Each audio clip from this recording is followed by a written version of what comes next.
You are full of yellow bile, black bile, phlegm and blood. I am. I thought so. And the general makeup is based on your parents, where you were born, when you were born. You can then, as you quite obviously have, abuse your body in dreadful ways and mess up the balance of the whole thing. But this is the prevalent medical system till the 18th century, because at the heart of it all is balance. So eating the right stuff, living in an air with fresh air, all of this sort of thing. Three main groups of medical people: apothecary and the surgeon, and they would do an apprenticeship rather than go to a university or anything, which is why surgeons nowadays are called Mr. rather than Doctor. Then the doctor himself, who, as we go through the medieval period, becomes much more an academic, much more hands-on. So one of the things that we've done if you were after treatment was your horoscope. Because the same as it's understood the moon has an impact on the tides, well, we're full of liquid as well, with our yellow bile, black bile, phlegm and blood. So the stars are going to have an impact on that. So it gives clues as to certain illnesses. So anybody know what their star sign is? Leo. Leo. Right, if we find Leo, there's Leo. So here's Leo, and that takes us down to your arms.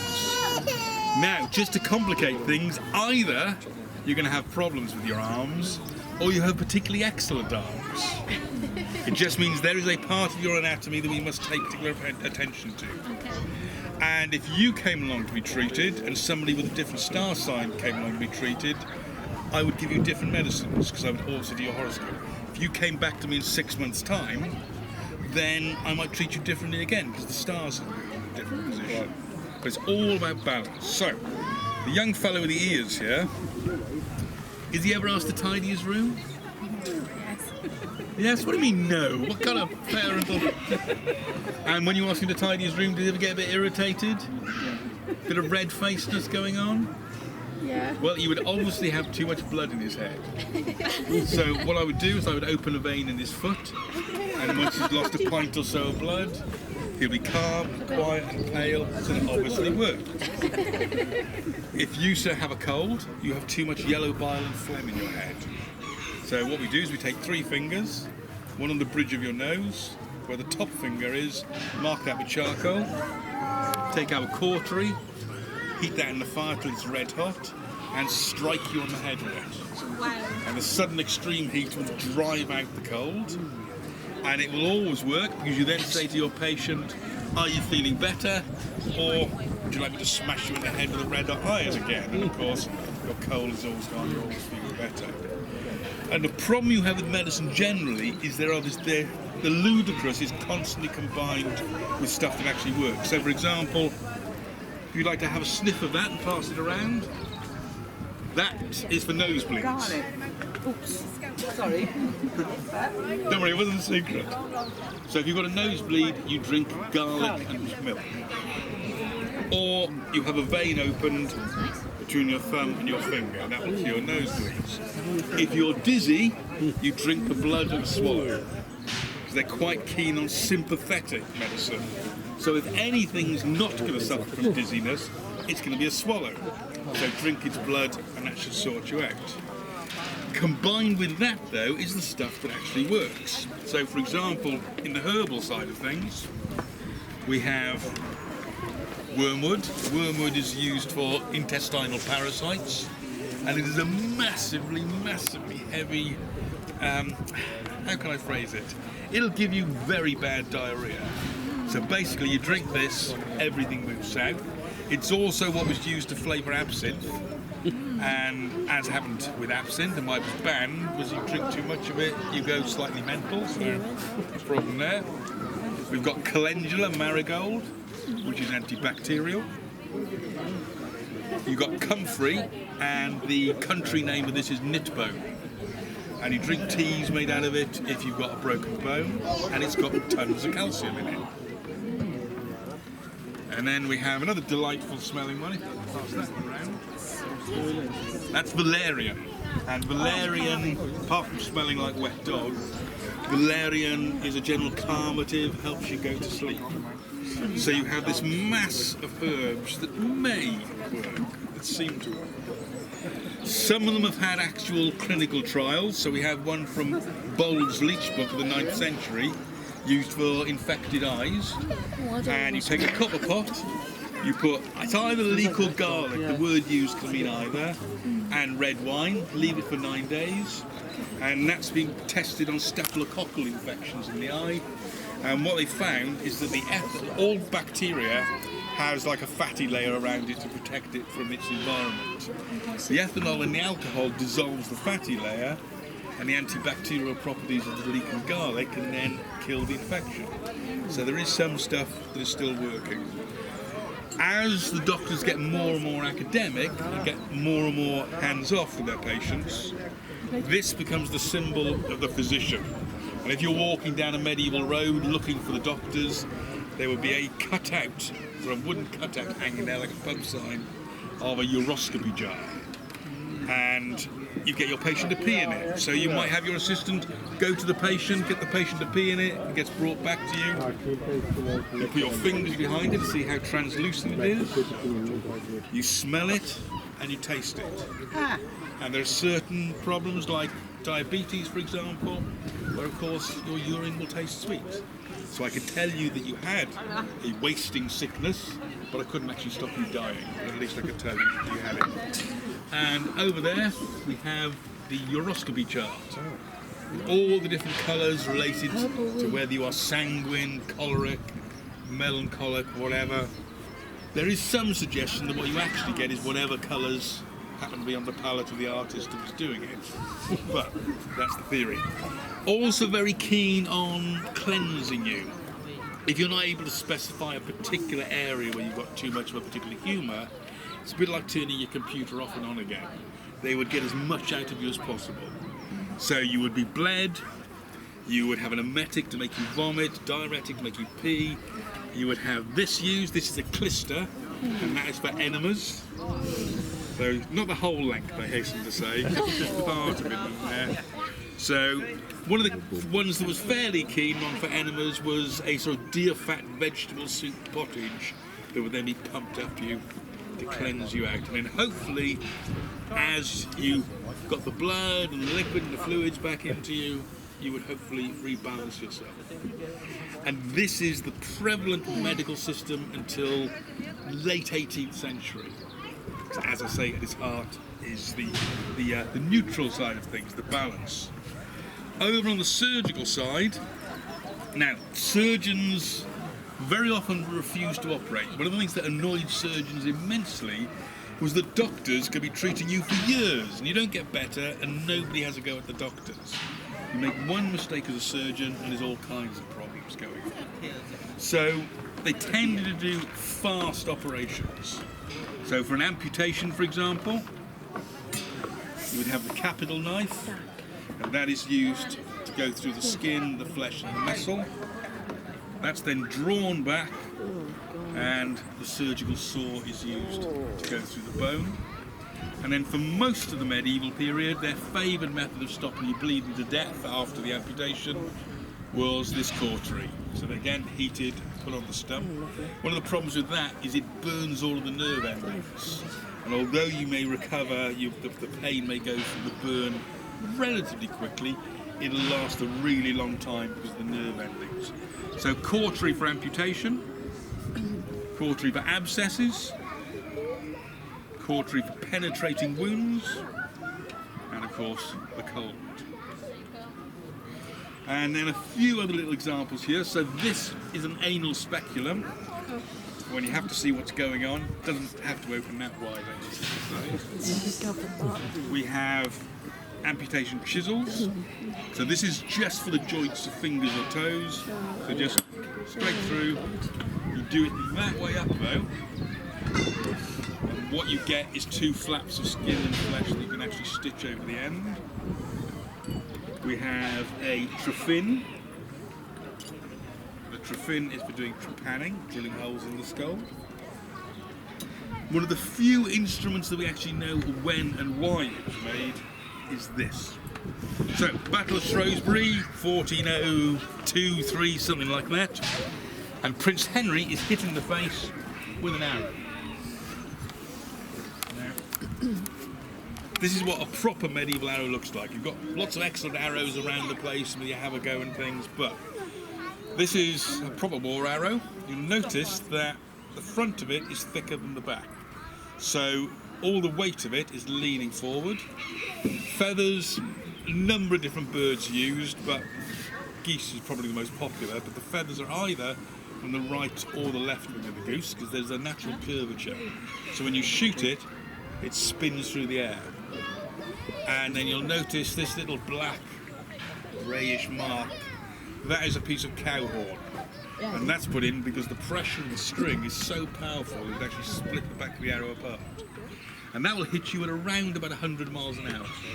So all those films where the hero gets shot with an arrow and runs around doing heroic things and pulling it out, forget that. It's not going to happen. Now, Prince Henry lifts his visor or takes his helmet off, or who knows why, and he gets hit in the face about there. And the arrow smashes through the bone and ends up sort of rammed just under his skull. But astonishingly enough, it hasn't hit any major blood vessels. It's not in his brain, so they try to get it out. They managed to get the shaft out. Very often shafts weren't fixed on, you weren't expecting to get the arrow back, so you might just dip it in wax and then hammer the head on, and that would be it. So they managed to get the wooden bit out, but they then need to get the arrowhead out. There's a number of different tools. So we have this, which isn't terribly good. If you could grab the arrowhead for me, and I pull, and it slides out. So it's not very good at all. Then there are the arrow tongs of Asclepius.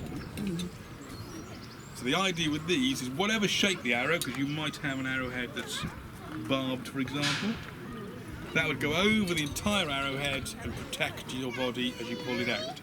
But you need a squelchy area to put those into, and rammed against the top of your skull, or the bottom of your skull, is no good at all.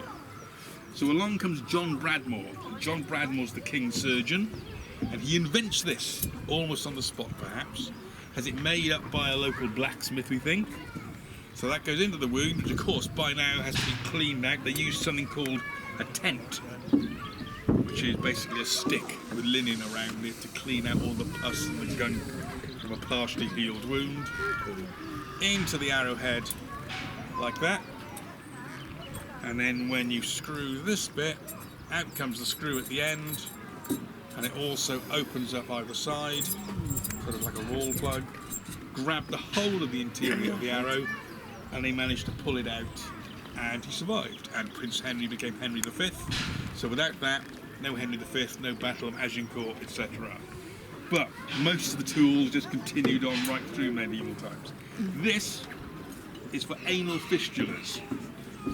So they seem to have a particular load of troubles during the medieval period with anal fistulas, where basically you have an abscess, an infection and an abscess that ends up creating two bottom holes for you, which is not a good thing.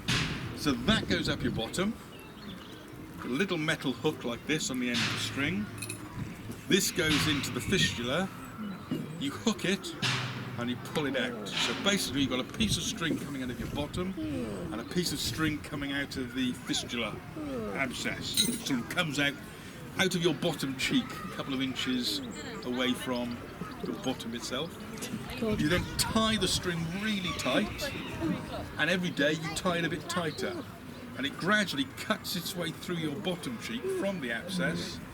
The idea is that the abscess heals behind it until it comes free out of your bottom cheek.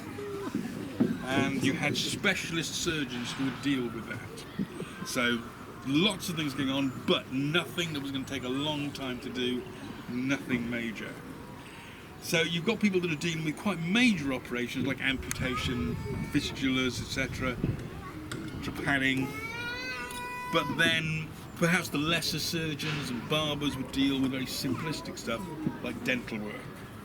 Now, the general view was that toothache was caused by the tooth worm that lived in sweet things and then would burrow its way into your teeth. So young people, always make sure you clean your teeth properly, for fear of the tooth worm. Now you could go hardcore folklore, take an iron nail, put it to the bad tooth, say a prayer, hammer it into an oak tree, say another prayer, and the oak tree will magically take your pain on for you. If for some reason that didn't work, then you take a henbane candle. So a candle stuffed with henbane seeds, which was soporific, made things go to sleep. Fill this with some water, put the henbane candle in, light it, put it under your open mouth, and the fumes will make the worms fall asleep, fall out of your mouth and into the water and drown.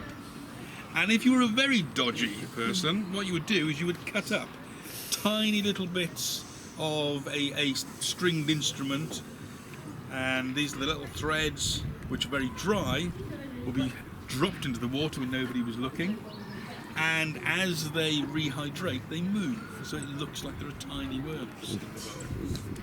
If that doesn't work, then we have the tooth wire, which is one of the things that does work.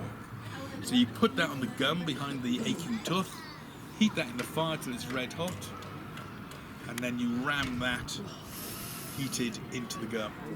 Now of course there is no toothworm, it doesn't kill a toothworm, but what it is doing is it's cauterizing, it's burning the abscess, and it's also killing the nerve of the tooth. So it basically works. They did pull teeth as well, but one of the problems with a basic pair of pliers, especially if your tooth is in a bit of a mess and quite rotten anyway, is rather than pulling it nicely out like our modern dentists do, it tended to crunch the tooth and break it, and then you've got to have the nerve and the root dug out, and all kinds of problems, all kinds of nastiness. Now, there is pain relief, but there is a big however. The most common form of pain relief was dwale, and the dwale had lots of silly things in it, like lettuce, but the important stuff in it was opium, hemlock and henbane. Now, there are a number of problems with that. First of all, hemlock and henbane kill you if you take too much of it. Opium kills you if you take too much of it, but henbane and hemlock in particular. I will have to buy that from the apothecary. I don't know if that's been on his shelf for 6 days, 6 years, I don't know how powerful it is, I don't know the strength of it. Nowadays, of course, you get an anaesthetic, and it all depends on what sex you are, how old you are, how fit you are, how much you weigh. All this changes what kind and how much you get. That's obviously not the case here. So, if you insist, because you're a big girl's blouse, on pain relief while I cut your leg off, first of all, you must be shriven, so you need to get a priest in to forgive you all your sins. Then, a contract would have to be made between us where I could not be held responsible if you die because you've taken pain relief, and that would be confirmed by your family as well, so they didn't take it out. Then there are issues with the church. So first of all, because of people like you, madam, we are living in a fallen state. We are no longer in a state of grace.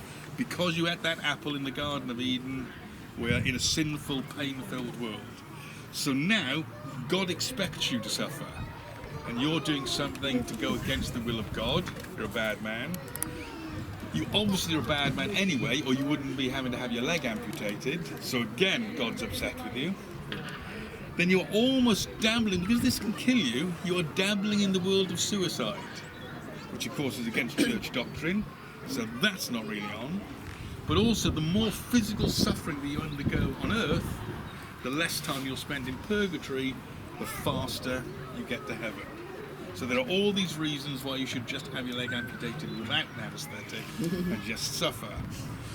And what you have in this period, especially because religion it's entangled in everything. Very often Jesus is referred to as the great physician, and you have a lot of artwork at the time where you have Jesus showing that he is a physician because he is holding a uroscopy bowl, and then you might have the physicians who have sort of paid for the painting underneath. But so the church is involved in all aspects of it, and the surgeon doesn't really want to get on the wrong side of the church. So there are lots of issues to do with pain relief. There's also very general, there's a different attitude towards pain in earlier periods of time than there are now.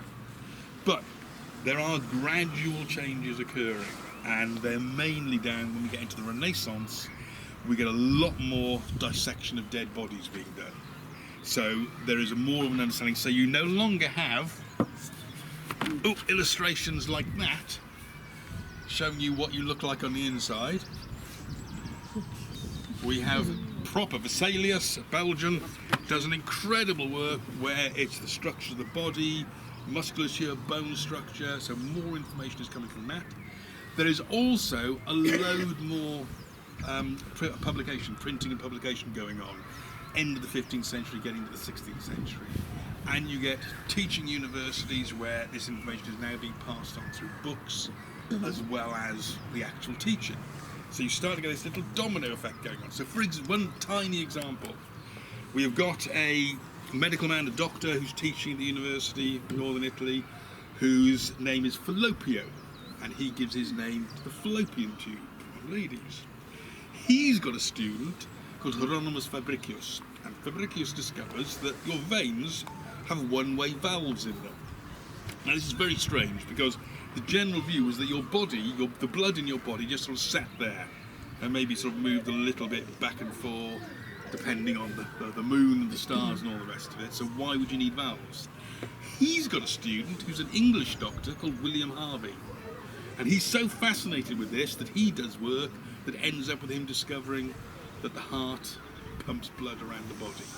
It was possibly discovered by Arabs in the 13th century, but obviously that doesn't matter. William Harvey discovers this, and he's now known in the Western world as the bloke who discovers that the heart pumps the body up, the blood around the body. So all of this is occurring, so it's not just sort of standing still. You get this gradual, more and more information coming in, more and more stuff being done. What basically changes everything, though, is on the medicine side, is having microscopes that are powerful enough so you can actually see bacteria, viruses, etc.